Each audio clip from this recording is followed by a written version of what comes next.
Mari kita berjuang untuk berterima kasih. Salah satunya adalah mensyukuri umur dan kesehatan. Nah, hari ini kita akan membahas sejumlah masalah yang kita akan bedah dari perspektif ajaran Islam. Ya, kita mulai dari pertanyaan pertama, ya. Assalamualaikum Ustadz. Waalaikumsalam warahmatullahi wabarakatuh. Ustadz, semoga Ustadz sekeluarga dan kru MPI selalu sehat dan husnul khotimah. Amin ya rabbal alamin. Izin bertanya, Ustadz, pelaku predator seks apakah dibenarkan oleh Islam untuk diberi hukuman kebiri? Jika tidak dibolehkan, bagaimana seharusnya menurut hukum Islam? Kalau menurut hukum Islam, hukum mati ya, gitu. Bapak Ibu, jadi kalau menurut hukum Islam yang lebih berat lagi, hukum mati, bukan kebiri. Karena dia merusak masa depan orang lain. Itu hukumannya. Kalau Anda bertanya hukumnya kebiri, hukumnya itu hukuman mati, supaya ada efek jera, supaya orang berpikir 10-100 kali untuk melakukan hal itu. Jadi predator seks itu menurut hukum Islam ya hukuman mati, gitu. Ya sudah, jawabannya begitu, ya. Bukan kebiri lagi, hukuman mati. Allahu a'lam bishawab. Kita beralih ke pertanyaan berikutnya. Assalamualaikum Ustadz. Waalaikumsalam warahmatullahi wabarakatuh. Semoga Ustadz dan jamaah percikan iman sehat dan husnul khotimah. Amin, amin ya rabbal alamin. Izin bertanya tentang zakat tabungan. Apakah dari tabungan harus dikeluarkan zakatnya? Mengingat uang yang masuk tabungan itu sudah dibayarkan zakatnya ketika menghitung zakat penghasilan. Kemudian bagaimana dengan deposito yang juga merupakan dari penghasilan yang dibayarkan zakatnya? Ya, ada dua hal di situ, Ibu Bapak, ya. Ada penghasilan, ada simpanan. Kalau Anda setiap bulan sudah mengeluarkan zakatnya, nah itu zakat penghasilan. Cara menghitung zakat penghasilan sederhana saja. Ada nisab, ada haul, ada batas minimal, dan dia sudah 1 tahun, dalam hitungan 1 tahun. Ini penghasilan dari bekerja, ya. Kalau Anda karyawan, zakatnya itu tinggal cara menghitungnya 85 gram kali harga emas. Harga emas hari ini 950.000. Maka 85 gram kali 950.000 keluar angka 80.750.000, ya. Dibagi 12. Jadi pembagi 12 itu apa? Itu haul, setahun. Maka keluar angka 6.700.000. Ya. Nah, 6,7 ini batas minimal Anda mengeluarkan zakat wajib. Berarti kalau Anda penghasilannya 5 juta belum keluar zakat, belum wajib. Nah, sebut saja Anda penghasilan, ya, 10 juta per bulan. Anda sudah keluarin zakat per bulan. Dan Anda bisa nabung. Nah, kalau tabungan Anda itu sudah mencapai batas minimal, ya, yaitu kurang lebih 80 jutaan dengan asumsi harga emas 950.000, maka sekarang berubah nama, yaitu simpanan. Walaupun waktu itu Anda sudah keluarkan zakat penghasilannya. Jadi tetap dapat kewajiban zakat simpanan. Mau tabungan, mau deposito, zakat simpanan. Gitu, ya. Nah, kalau Anda itu pedagang, pebisnis, maka zakatnya dari zakat perdagangan, gitu.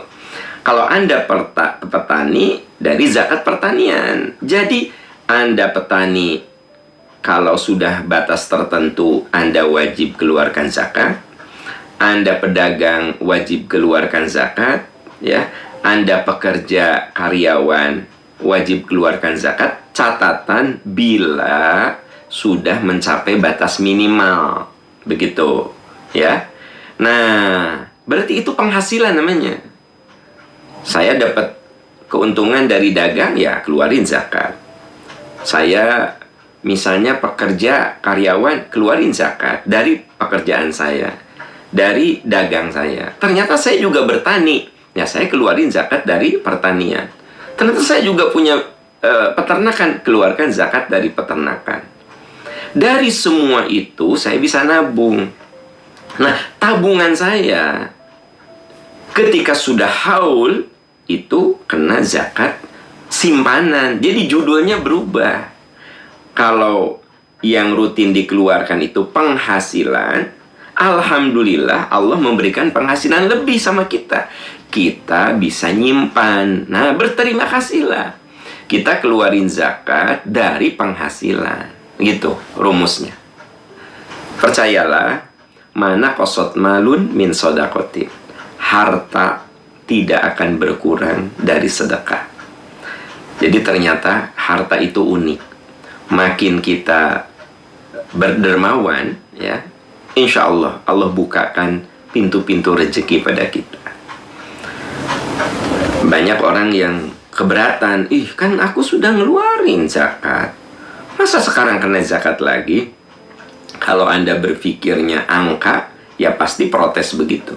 Tapi kalau Anda berpikirnya keberkahan, banyak orang-orang yang makin kaya, justru karena dia melaksanakan ibadah sosial, zakat, infak, sedekah, wakaf. Jadi kalau zakat sosial itu kan nanti banyak orang yang menikmati dan kemudian mereka mendoakan kita, ya. Itu keberkahan dari kewajiban zakat. Wallahu a'lam bissawab. Wallahu a'lam bissawab. Ya, kita beralih ke pertanyaan berikut. Assalamualaikum Ustadz. Waalaikumsalam warahmatullah. Semoga Ustadz selalu diberi kesehatan, keberkahan, dan husnul khotimah. Amin ya robbal alamin. Ustadz, ada yang mengatakan, bila kita memelihara anjing, maka pahala kebaikannya setiap hari akan dikurangi sebesar gunung Uhud. Sedangkan pahala kita belum tentu sebesar itu. Mohon penjelasannya. Statement itu ada di hadis, ya. Jadi bukan penceramah, tapi ada di hadis. Beliau itu mengutip hadis yang ada di dalam Sahih Bukhari dan Sahih Muslim. Manittakhadha kalban illa kalba masyiatin aw saydin aw zara'in intaqasa min ajrihi kulla yawmin qiratun. Siapa yang memelihara anjing? Siapa yang memelihara anjing? Kecuali anjing untuk menjaga, anjing untuk berburu, anjing untuk menjaga tanaman. Jadi dalam hadis ini disebutkan anjing untuk menjaga ternak, ya. Jadi ternak tuh dijaga, ku anjing bisi kabur, bisi ada yang mencuri. Atau Anda punya anjing untuk berburu, atau Anda punya anjing untuk menjaga kebun, ya. Siapa yang punya anjing, ya, kecuali anjing itu ada fungsinya menjaga, berburu, ya, intaqasa min ajrihi, maka pahalanya berkurang kulla yaumin, setiap hari, qiratun, segede gunung Uhud, ya. Jadi kalau Anda punya anjing tapi nggak ada fungsi, nggak ada fungsi, nggak ada fungsi untuk menjaga rumah, nggak ada fungsi untuk berburu, happy senang gitu ya. Nah, jadi dengan demikian saudara-saudaraku tercinta, ada sejumlah aturan yang harus kita perhatikan dalam beragama. Dan anjing itu satu, boleh sebenarnya. Kalau ditanya, Ustadz boleh nggak memelihara anjing? Ya, hukum asalnya boleh. Al aslu ya fil muamalati al ibahah, boleh. Illa madalla dalilun ala nahyi, kecuali ada dalil yang melarang. Nah, jadi boleh nggak memelihara anjing? Boleh, asal ada asal. Satu, dia punya fungsi sebagai pelacak, anjing pelacak, anjing untuk berburu, ya, anjing untuk menjaga. Jadi selama ada fungsi itu boleh, gitu. Itu yang pertama. Yang kedua, boleh nggak memelihara anjing? Boleh, tapi tidak di dalam rumah. Karena malaikat tidak akan masuk ke rumah yang di dalamnya ada anjing. Itu yang kedua, ya. Yang ketiga, idza walagal qalbu fi ina'i ahadikum falyuriqhu walyaghsilhu sab'an ulahumma bitturab.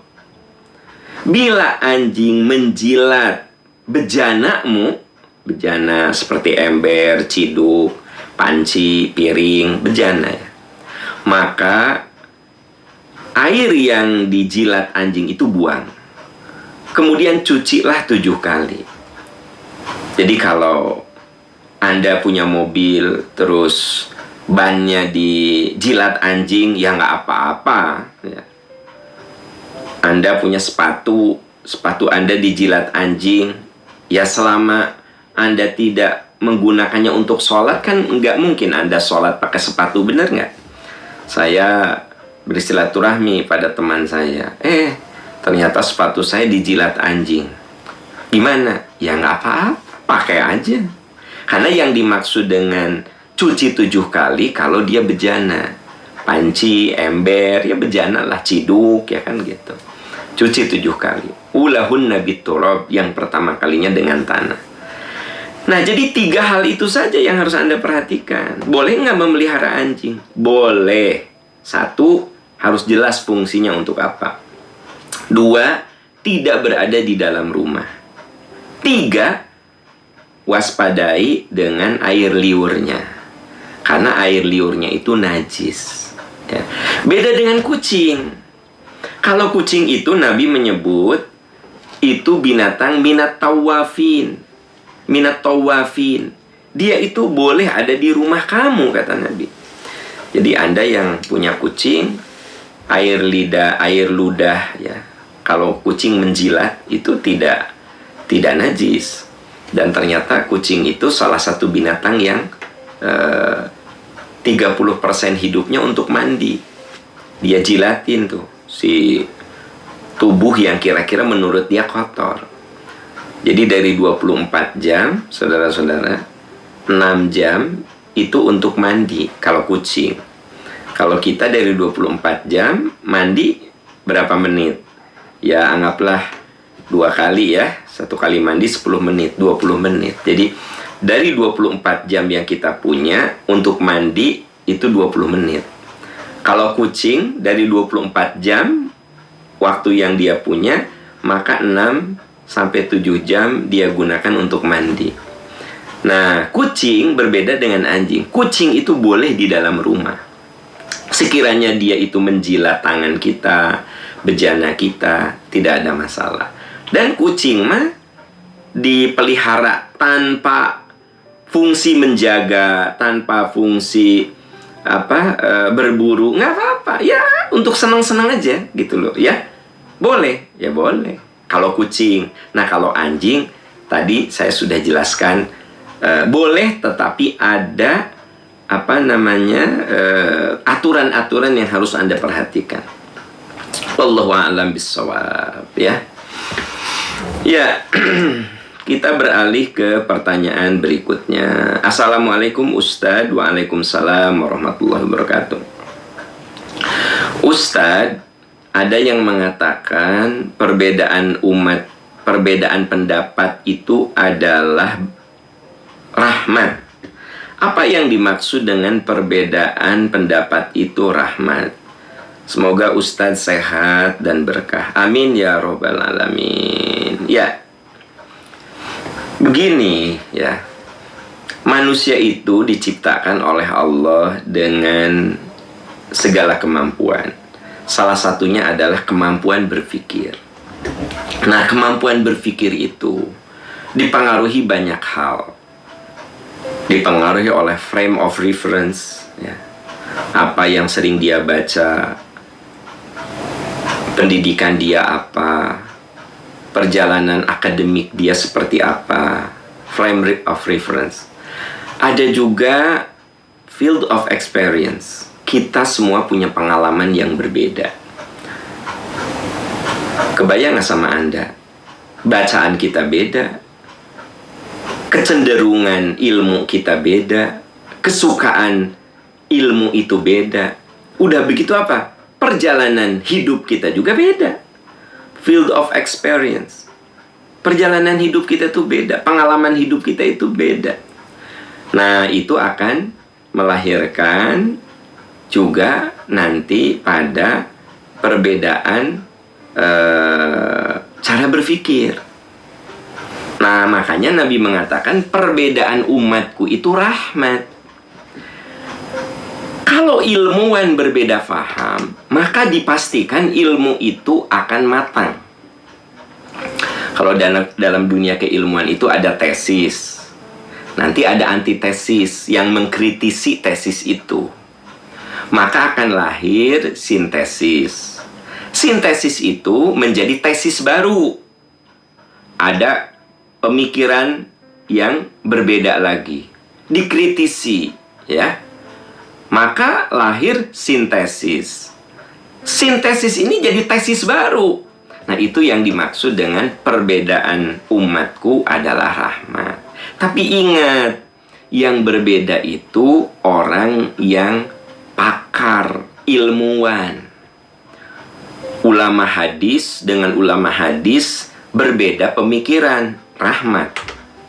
Ya, ulama tafsir dengan ulama tafsir berbeda pemikiran, rahmat. Artinya pasti itu ilmu makin matang karena saling mengkritisi.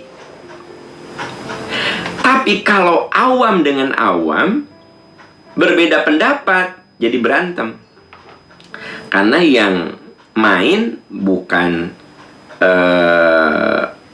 kemampuan analisis metodologis, bukan, tetapi otot. Makanya yang dimaksud dengan perbedaan umatku itu rahmat, kalau yang berbeda itu pakar.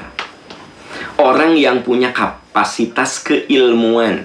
Dalam dunia keilmuan apapun akan ada perbedaan. Akan ada. Ya. Nah, dan akan ada persamaan. Makanya sahabat-sahabat, ketika kita menulis tesis, ketika kita menulis disertasi, kita selalu mencantumkan penelitian terdahulu. Apa yang sudah dilakukan oleh orang lain? Mana irisan-irisan kesamaan dan mana irisan-irisan perbedaan, dan kita mengkritisi persamaan dan perbedaan itu. Nah, jadi ketika sahabat-sahabat membuat tesis, membuat disertasi, itu kita memahami ikhtilaf, perbedaan dalam bidang keilmuan kita. Jadi perbedaan pendapat itu rahmat kalau yang berbeda pendapat itu pakar, ilmuwan. Karena dengan perbedaan-perbedaan pendapat itu ilmu semakin matang. Jadi matangnya ilmu itu dengan dikritisi oleh orang yang keilmuannya selevel. Tapi kalau orang awam itu jangan ikhtilaf gitu. Dokter spesialis jantung dengan dokter spesialis jantung berbeda faham. Nah, itu akan jadi rahmat, akan jadi ilmu baru. Saya orang awam, nggak ngerti kesehatan. Berbeda pendapat dengan teman saya yang basicnya juga bukan ilmu kedokteran. Nah, ini kita bisa jadi berantem. Karena saya awam bidang kedokteran, teman saya juga awam bidang kedokteran, kita beda paham. Nah, akan terjadi berantem gitu. Jadi pahami hadis itu dalam konteks keilmuan, bukan ya kan beda pendapat itu kan rahmat. Iya, siapa dulu yang beda pendapat? Ya, pakar. Nah, kalau saya awam, ya, jangan beda pendapat. Tapi saya nanya kepada orang yang pakar. Saya tadi katakan, saya beda pendapat tentang masalah gejala yang saya rasakan. Kok saya agak sesek gini ya, gitu. Kata teman saya, jantung itu. Lain nggak, kemarin saya dicek, nggak masalah. Nggak, itu jantung sok. Saya beda paham sama teman saya. Berantem nantinya. Wong teman saya menduga-duga, saya juga menduga-duga. Lalu saya sebagai awam apa? Fas'alu ahla dzikri in kuntum la ta'lamun. Saya datang ke dokter jantung, ke dokter penyakit dalam. Dok, saya mengalami ini. Nah, beliau, dokter ini berfatwa, ya, menganalisa, bahkan mengobati. Karena beliau pakar gitu loh. Begitu juga masalah agama.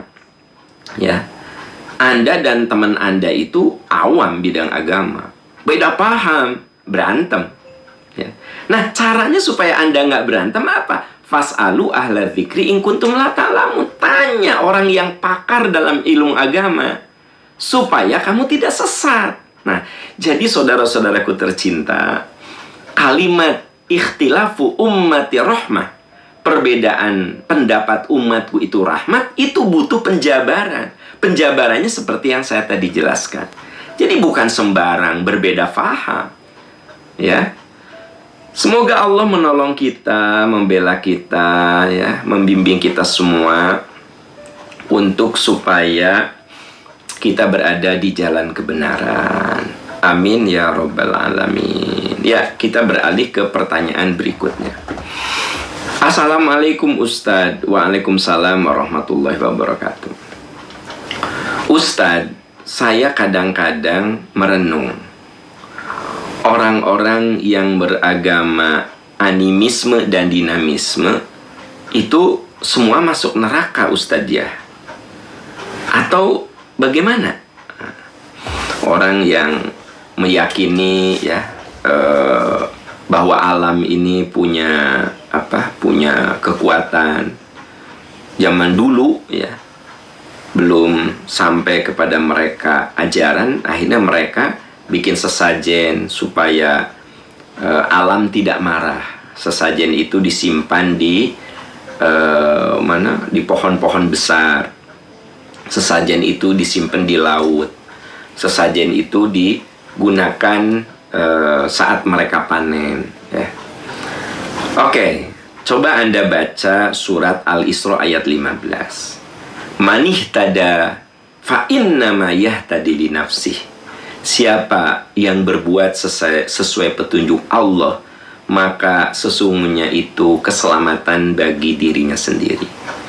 Jadi kalau kita hidup dalam hidayah Allah, pilihan kita itu memutuskan untuk berada dalam hidayah Allah, fa innama yahtadi li nafsih, maka sesungguhnya hidayah itu untuk dirinya. Wa man dhalla, siapa yang mengambil jalan kesesatan, fa innama yadhillu 'alaiha, maka kesesatan itu untuk dirinya sendiri. Wala taziru waziratu wizra ukhra, dan seorang yang berdosa tidak bisa menanggung, memikul dosa orang lain. Jadi kalau saya berbuat dosa, dosa saya tidak dipikul oleh istri saya, oleh anak saya. Ya dosa saya, ya dosa saya gitu. Dosa anak saya, ya dosa anak saya gitu. Wala taziru waziratu wizra ukhra. Saya hanya dituntut apakah saya mendidik anak saya atau tidak. Itu. Tapi kalau kita sudah berusaha mendidik anak-anak kita, tapi dia berbuat dosa, itu wala taziru waziratu wizra ukhra. Seorang tidak bisa menanggung dosa orang lain. Nah, ayat yang Anda tanyakan, wa ma kunna mu'adzibina hatta nab'atha rasula. Kami tidak akan mengazab suatu kaum kalau belum sampai kepada mereka petunjuk. Jadi nenek moyang kita di Indonesia, ya, yang tidak tersentuh dengan ajaran dan nasihat Islam, mereka hidup dengan cara ritual yang mereka lakukan. Kenapa? Karena ajaran Islam belum nyampe kepada mereka. Peringatan itu belum sampai kepada mereka. Wa ma kunna mu'adzibina hatta nab'atha rasula. Kami tidak akan mengazab satu kaum yang belum sampai peringatan kepada mereka. Allah Subhanahu wa ta'ala Maha Adil, Maha Tahu. Tidak mungkin Allah berbuat zalim. Innallaha la yadlimu mithqala dzarrah. Allah tidak akan pernah berbuat zalim sedikit pun kepada makhluknya.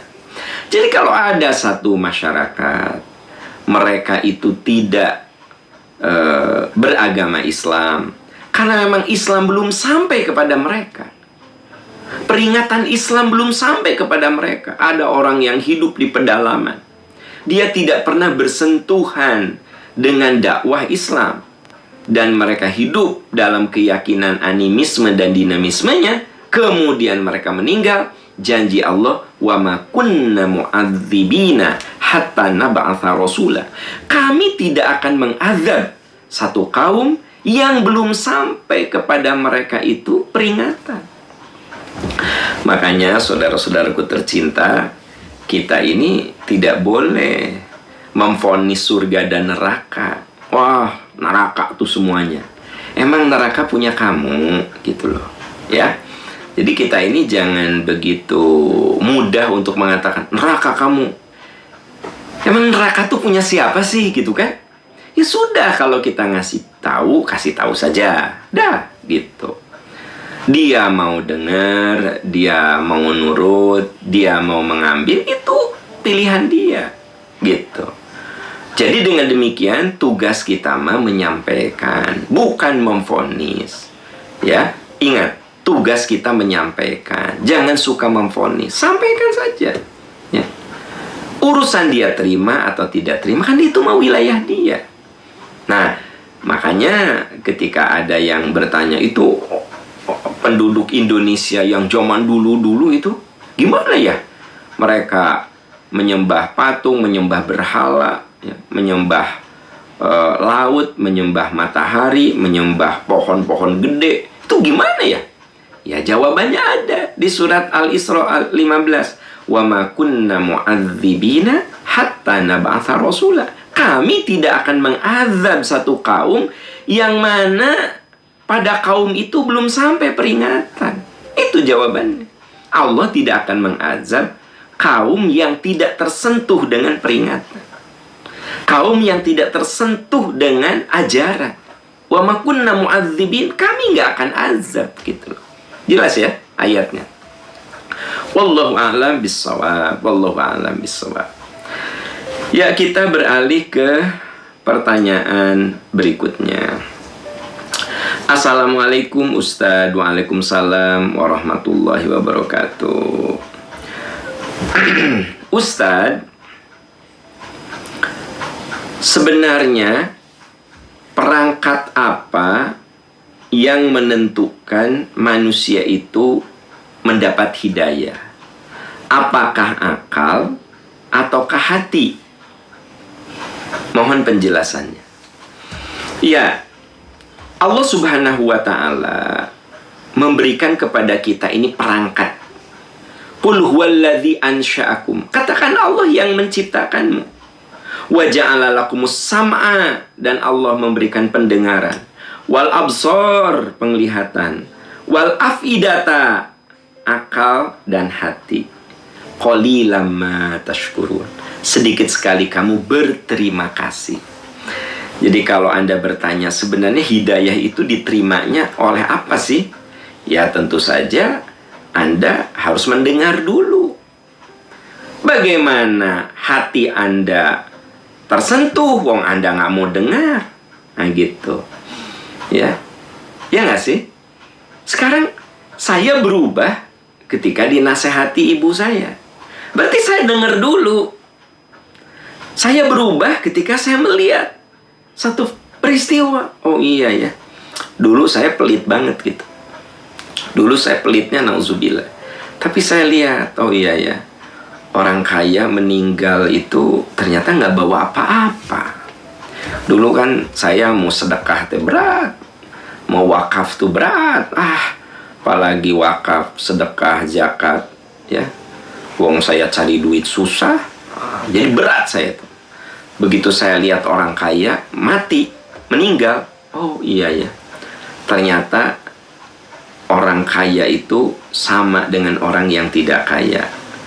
Ketika mati, pakaian termewahnya hanya kain kafan, parfumnya hanya kamper, kendaraannya mobil jenazah, ruang di dalam tanahnya sama, 2x1. Akhirnya saya merenung, terus duit saya, harta saya gimana tuh? Ya udahlah, saya berikan, siapkan sebagian untuk keturunan saya, tapi saya juga kudu berbekal.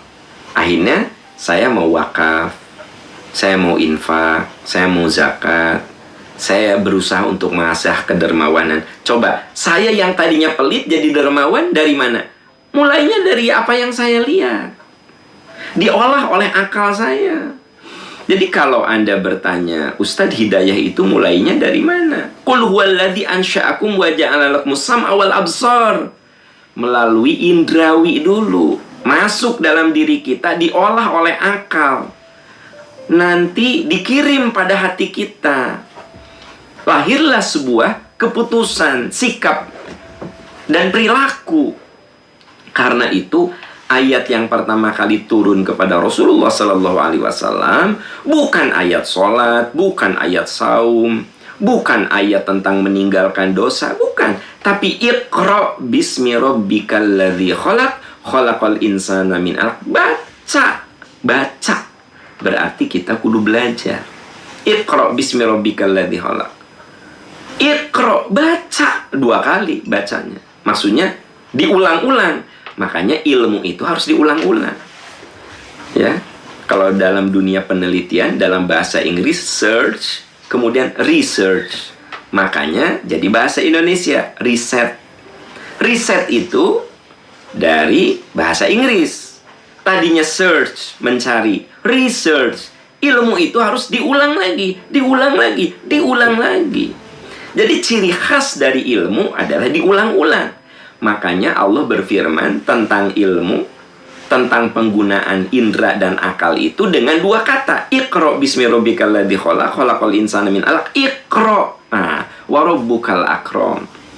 Ya, baca dengan nama Tuhanmu, baca. Nanti kamu tahu, sadar, paham Tuhanmu itu maha agung. Nah, jadi saudara-saudaraku tercinta, kalau kita bicara tentang perangkat indrawi, nah itulah yang harus kita maksimalkan untuk supaya kita bisa mengolah dengan hati, dan gabungan antara akal dan hati, kemudian kita akan bisa kita akan punya kecenderungan baik atau buruk, ya.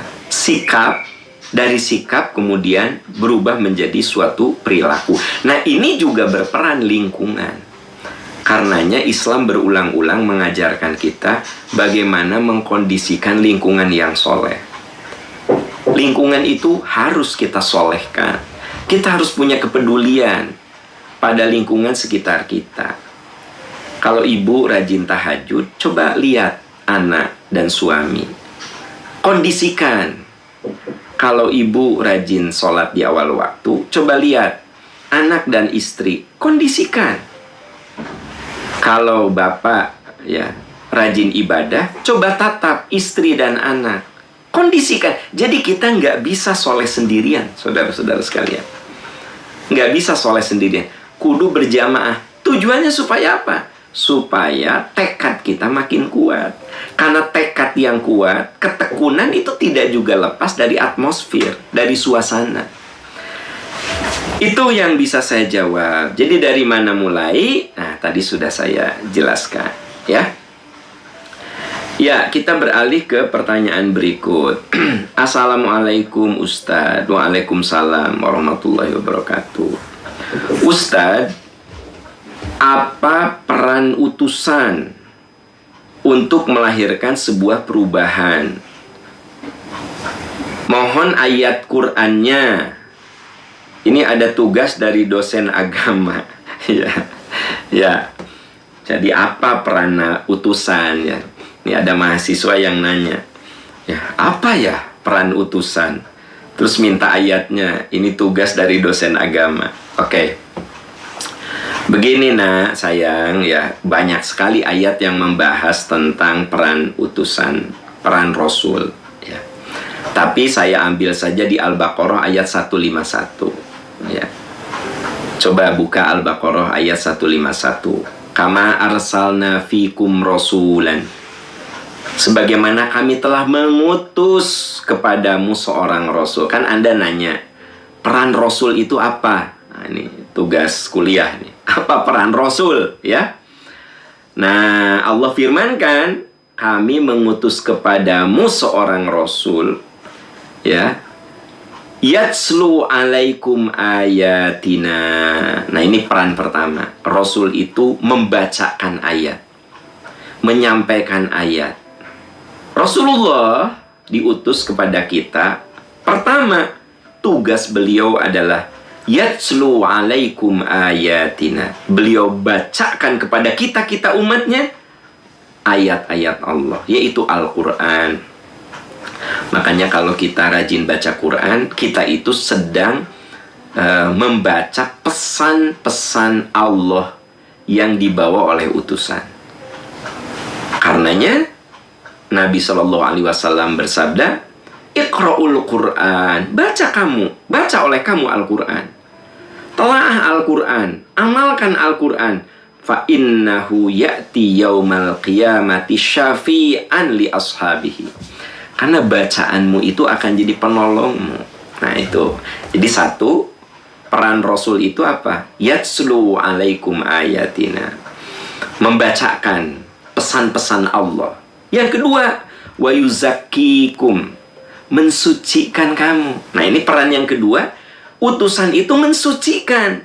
Harta kita dibersihkan, hati kita dibersihkan, pikiran kita dibersihkan, omongan kita dibersihkan. Nah, jadi ada fungsi tazkiyah. Coba Anda lihat Al-Quran. Banyak sekali ayat yang mengatakan bahwa kita harus membersihkan pikiran kita. Jangan suudzon, jangan gibah, jangan gosip, jangan fitnah. Itu supaya pikiran kita bersih. Ya nggak? Bersihkan pikiran kita. Kita harus pemaaf. Kita harus rendah hati. Jauhi dengki. Itu membersihkan hati. Kalau tadi membersihkan fikir, ya. Ya ayyuhalladzina amanu jtanibu katsiran minadh-dhanni inna ba'dadh-dhanni itsmun wa la tajassasu wa la yaghtab ba'dukum ba'dha ayyuhibbu ahadukum ayyakula lahma akhihi maitan fakarihtumu. Itu ayat bicara pikiran kita kudu bersih. Jangan suudon, jangan cari-cari kesalahan orang, jangan gosip, jangan fitnah. Itu fungsi Nabi, membersihkan pikiran, tapi juga membersihkan hati kita. Kita disuruh untuk rendah hati. Kita disuruh untuk memaafkan. Fa'fu anhum wastaghfir lahum. Coba kamu maafkan, doakan oleh kamu orang yang menyakitimu. Itu kan membersihkan hati. Ya, tazkiyah, membersihkan hati. Bukan hanya fikir, bukan hanya hati, fisik juga kudu dibersihkan. Innallaha yuhibbut tawwabin wa yuhibbul mutatahhirin. Allah itu menyukai orang-orang yang membersihkan pikiran dan hati dan membersihkan jasadnya. Makanya Nabi menempatkan iman, kebersihan itu bagian dari iman. Gosok gigi itu ibadah. Mau tidur kita berwudu, itu kan bersih fisik, ya. Begitu. Mandi segala macam, buang sampah pada tempatnya, bertanggung jawab pada lingkungan kita, itu kan membersihkan fisik. Itu tazki wa yuzakkikum. Jadi apa peran Nabi? Satu, membacakan ayat kepada umat. Yang kedua, mensucikan pikiran, hati, perilaku umat. Wa yu'allimukumul kitaba wal hikmah, dan mengajari kamu kearifan. Nah, jadi fungsi utusan itu gimana kita menjadi orang yang bijak. Bicara kita bijak, berpikir kita bijak. Nah, itu sudah level yang lebih tinggi lagi. Makanya orang itu kesolehannya dilihat dari kearifannya. Makanya kalau ada orang yang rajin ibadah tapi ngomongnya sering nyakitin, nah itu belum nyampe pada dirinya peran Rasul.